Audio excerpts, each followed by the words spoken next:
Hi guys, আসসালামু আলাইকুম। আপনাকে স্বাগতম জানাচ্ছি robot S and technical YouTube চ্যানেলে।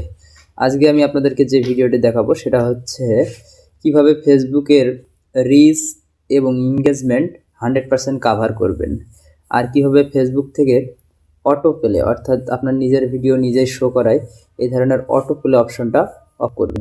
আপনারা যারা এখন পর্যন্ত robot S and technical YouTube চ্যানেলটি সাবস্ক্রাইব করেননি, অবশ্যই সাবস্ক্রাইব করে দেবেন এবং পাশে থাকা বেল আইকন বাটনটি চাপ দিয়ে দেবেন। তো প্রথমে আমি পেজে ঢুকলাম। ঢোকার পরে দেখতে পাচ্ছেন যে দেখেন এই ভিডিওটা আমার অটো প্লে হচ্ছে, এখানে অটো প্লে হচ্ছে। আবার আমি যেখানে যাই না কেন সব ভিডিও আমার অটো প্লে হচ্ছে। তো আজকে আমরা এই অটো প্লে অপশনটা অফ করে দেব।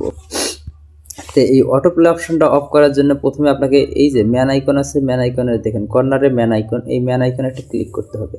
ক্লিক করার পরে একটা সেটিংস নামে একটা জায়গা আছে, settings and privacy. Settings and প্রাইভেসিতে চলে আসতে হবে। তারপরে নিচে একটু স্ক্রল করে আসতে হবে। এখান থেকে আপনারা প্রথমে সেটিংসে ক্লিক করবেন। সেটিংসে ক্লিক করার পরে নিচে এসে দেখতে পারবেন যে মিডিয়া নামে অপশনটা আছে, এইটা। তো মিডিয়া নামে অপশনটাতে আসার পরে দেখবেন এখান থেকে যদি মোবাইল ডেটা থেকে মোবাইল ডেটা, এখান থেকে যদি ওয়াইফাই অনলি থেকে ওয়াইফাই অনলি, তো এখান থেকে আপনারা নেভার করে দেবেন যে auto play feed and story. তাহলে নেভার করে দেওয়ার পরে এটা কিন্তু আপনাদের আর কখনোই হবে না, অটো প্লে হবে না। আপনারা যারা এখন পর্যন্ত robot S and technical YouTube চ্যানেলটি সাবস্ক্রাইব করেননি, অবশ্যই সাবস্ক্রাইব করে দেবেন এবং পাশে থাকা বেল আইকন বাটনটি চাপ দিয়ে দেবেন, যাতে করে এই ধরনের নতুন নতুন ভিডিও আপনারা পেতে পারেন। এরপরে আমরা দেখাবো একটা ফেসবুক ভিডিও কিভাবে আপনারা ভাইরাল করবেন, ফেসবুক ভিডিও ভাইরাল করার ট্রিক্স।